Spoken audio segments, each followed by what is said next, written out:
This has been a busy year for all of us. Since we last met in this format, we have fought elections north and south. And across the island, there are now over 300 Sinn Féin elected representatives in local councils, in the Oireachtas, in the European Parliament, the Assembly, and elected also to Westminster. So you're all very welcome to this thinking and this discussion. We have a very strong, vibrant, enthusiastic team of representatives who are very ably supported by experienced and committed activists. And we have grown. We've grown from a relatively small party of several thousand activists a few short years ago into a party of over 12,000 members. Agus Neil and Shaw, Ach and Tus. And as you all know, you're part of it. Our party from grassroots up is currently putting in place a plan for the next 10 years. And the success and the growth is down to your hard work and to all of our other comrades across all 32 counties. But the big test, and let me reiterate this, is how we use our strength to deliver for citizens in their daily lives, to bring about a united Ireland, and to build a Republican alternative to conservatism, north and south. So, Brahamish, or our party, or na Partiella, Faker, Fine Gael, or Fianna Fáil, or Partition Loch Dibra, what have these other parties in and out of government for decades achieved on these big issues? Precious little in the scale of things, except to look after their own interests. So the success or the failure of Sinn Féin can only be judged in how we use our political strength and how we influence and how we shape the political agenda to the benefit of citizens. And that is the test, and has to be the test, for everything that Sinn Féin does. And let's remind ourselves, 100 years on, in this centenary year of 1916, the big challenge remains. For Democrats, for Republicans, for Progressives, for Nationalists, the big challenge is still to build a real republic. In the upcoming period, all of the politics and the economic and fiscal policy, north and south, will be affected by the outworking of the vote in Britain to leave the European Union. And while that is a decision for people there is a very direct effect on our affairs because the British government is insisting that the North must leave also. Now, we are highly critical of the European Union, of the absence of democratic accountability within its institutions. And we're for a social European Union, one which vindicates the rights of member states and which puts citizens at its centre. So we'll continue to pursue this and to raise this, and we have the biggest team from Ireland representing our party and citizens in the European Parliament, and they will continue to pursue that while we campaign on the ground. However, notwithstanding our criticism, the fact is that one part of our island is in danger of being dragged out of the European Union while the other part remains in. So watch how it's playing out. None of us should be surprised by the British government and the Unionists arguing for the maintenance of the United Kingdom. The British, and particularly English politicians, are arguing in their national interests. And Unionist leaders who have lectured us for decades about the majority are ignoring the majority in the North who rejected Brexit. Unionism is being led by the nose by little Englanders. The rest of us have to rise above this, and the Irish government in particular, and the Taoiseach especially, must argue in the national interest of all the people of the island of Ireland. The consequences of Brexit are unknown and they're unprecedented across Europe. There will be massive challenges, but there's also enormous opportunities that need to be harnessed. And it's vital that the Irish government stands up for the right of the people of the North, stands up for the integrity of their vote, and that it explores ways in which the North can remain part of the European Union. And the Taoiseach is duty-bound to do this. And that's the only way to avoid the re-emergence of an economic border. Now, we're very clear we're resolutely opposed to partition in any form. It doesn't matter about being soft or hard. We're against partition. But there are more people, and many of them may not share our view on this issue. There's a common interest, North and South, within the business and commercial sectors, within agriculture, civic society and other sectors in defending the interests of the island of Ireland against the imposition or the restrictions relating to a physical border, the common travel area, trade, North-South cooperation, the peace process and human rights. And it is disappointing, and I spoke to the Taoiseach on this issue directly when we met recently to deal with the Apple tax issue. I asked him where he was on the proposition for an All-Ireland Forum, and it's disappointing that he's not yet brought forward proposals so far. This is something which we proposed in June, which the Taoiseach agreed to. And while it would be better if political unionism attends, the DUP's dismissal of this proposal cannot be elevated to a veto, and the Taoiseach must be decisive on this fundamental issue. The implications of Brexit are, of course, heightened by the fact that we still live in a partitioned island. And despite the flip-flopping of Enda Kenny and Micheál Martin, in the aftermath of Sinn Féin's call for a unity referendum, they remain wedded to partition. They remain absolutely focused on preserving the status quo within this state, and we remain absolutely focused on ending it.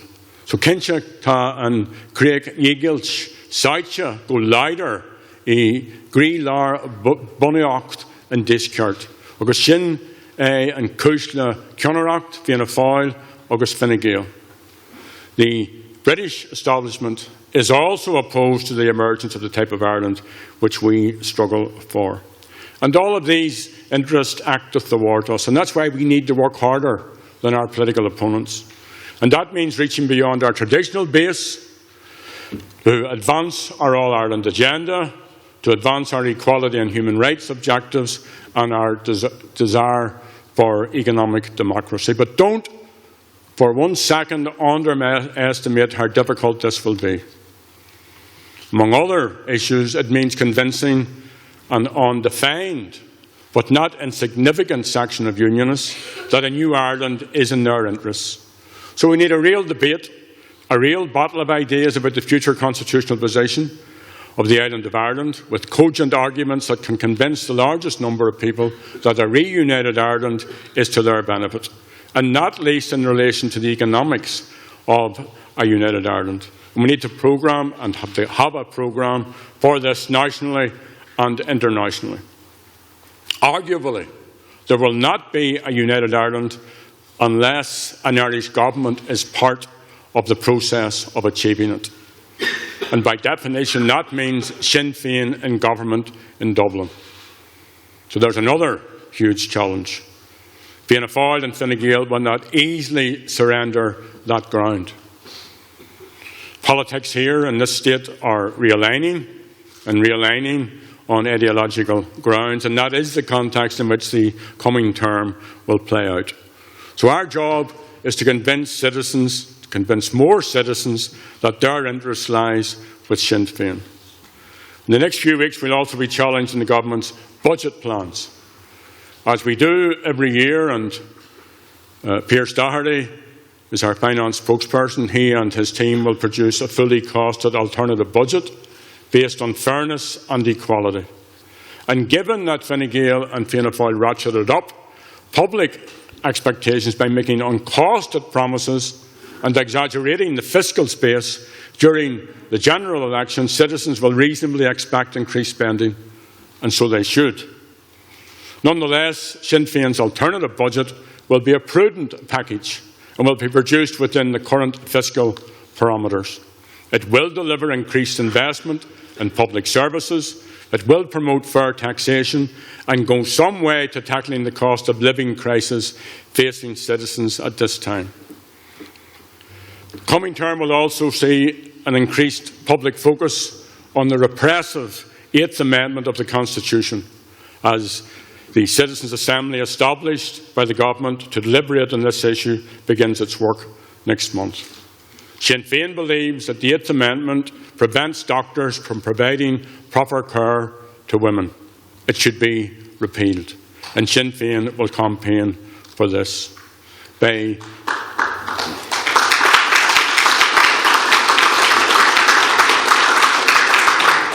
Genevi go publi Conné a wint don von Racht. The expert, I use that term advisedly, Commission on Water Charges, appointed in June, will also report their recommendations to the Oireachtas in this term, we're told, by the end of November. And we have been a leading voice in the campaign to scrap water charges. That's what we did under Conor Murphy's leadership in the north. And unlike others, we won't settle for anything less. Now, Fianna Fáil are now, this day, also in favour of the abolition of water charges. But, says Micheál, it's not a U-turn. And he's right. It's a 4-point turn. And the fact is that the water charges would have been scrapped by now if Fianna Fáil had stuck to its manifesto commitment. And the Commission of Investigation into the sale of NAMA's Northern Loan Book, announced yesterday, would very likely have been established months ago, but for Fianna Fáil's backing Fine Gael and blocking it in the Dáil. And this week's U-turn by Fianna Fáil, and by Fine Gael for that matter, is a cynical political manoeuvre. It is, in the case of Fianna Fáil, a recognition of where the public mood is on these key issues, and it's clearing the deck. That's what it's about, and they're very good at it, for any general election contest. It makes a mockery of the pretense of new politics. Let's be very clear about this. To their shame, Fianna Fáil and Fine Gael and Labour provided political cover for those who robbed the people through illegal and improper NAMA transactions. And they can't say they didn't know. Sinn Féin has raised NAMA at least 34 times in the Dáil. Fianna Fáil, Fine Gael and Labour voted against a commission of investigation. I spoke personally to the Taoiseach and Micheál Martin. I spoke to Micheál Martin 3 or 4 times on this. Mick Wallace also briefed him. I wrote to the Fianna Fáil leader. He never even replied. But now he has moved in one graceless manoeuvre to the Sinn Féin position. So watch Fianna Fáil moving increasingly since their last Ardèche to our position on all of these issues. And all of this is in keeping with their repositioning on water charges, on bin charges, on the National Monument on Moore Street, on rent certainty, and their support for not taking the Apple billions. Let's also recall that the general election just in February saw Fine Gael and Labour stripped of their mandate to govern. And having said that he wanted and he campaigned and he received a mandate to get rid of Enda Kenny, Micheál Martin entered into a deal with Enda Kenny to prop up a minority government for the next 3 years. And he did so cynically because he believes this is in Fianna Fáil's interests. It's nothing to do with the common good of putting the country first or of new politics. Look at the former independents who sought votes in the general election on the basis that they were different from Fine Gael or the other parties, that they wanted to get rid of Fine Gael. They also U-turned on that commitment. And they moved from being independents to implementing Fine Gael policies, including water charges, the NAMA cover-up, and rejecting the Apple billions. The issues raised by Apple's deal with successive governments go to the very core of the establishment's attitude to citizens, to public services, to tax justice here and internationally, to fairness for our business sector, and to corporate social responsibility. There can't be one set of rules for some and different rules for others. Neither should we forget that Fianna Fáil and Fine Gael and Labour and the Greens in their day foisted €64 billion of private banking debt onto the people of this state. And now they reject 13 billion plus billions more in the interest of tax money owed by Apple. It's scandalous. It is really at the very, very core of the rottenness of the system here. So we will continue to demand that the Apple billions are used in the interest of Irish citizens, and we will continue in the Dáil to be the real voice of opposition, and our record is clear. It was us that proposed the establishment at the resumption of the Dáil of the Housing and Homeless Committee. We also forced the government to deal with the issue of children in receipt of care allowance who were not in receipt of medical cards. Our Fianna team forced the government to back down on pushing through hikes in bin charges. Sinn Féin introduced 16 pieces of legislation in total, more than all the other groups combined, on important issues like rent certainty, ending zero-hour contracts, providing housing and NAMA. And when the Dáil resumes, Sinn Féin will provide focused principled leadership on the budget, on Brexit, on Apple, on NAMA and other important issues. In the north, Sinn Féin secured free prescriptions for every citizen.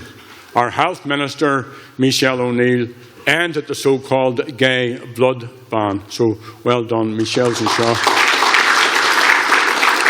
Marriage equality is still banned in the north, and Sinn Féin is committed to changing that.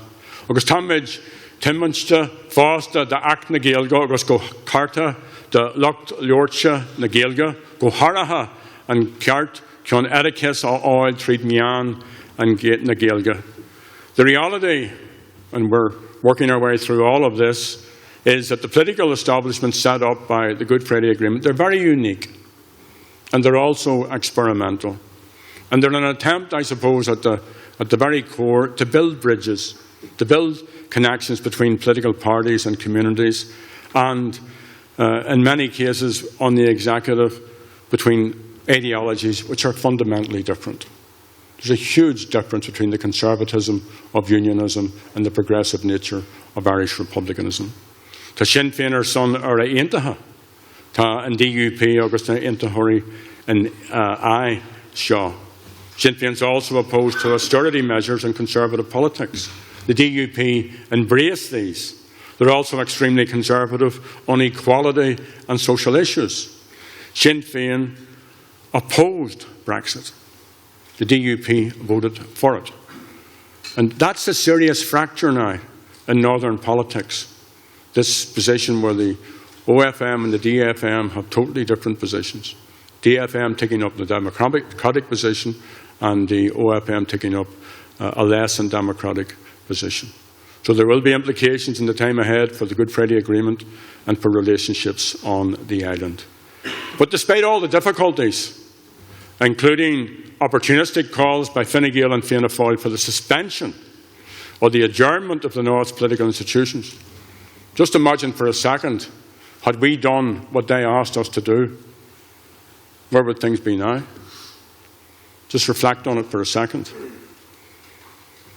Under Martin McGuinness's leadership, we successfully concluded the Fresh Start Agreement, and it has helped to deliver for citizens in the face of the worst of the Tory party's austerity policies.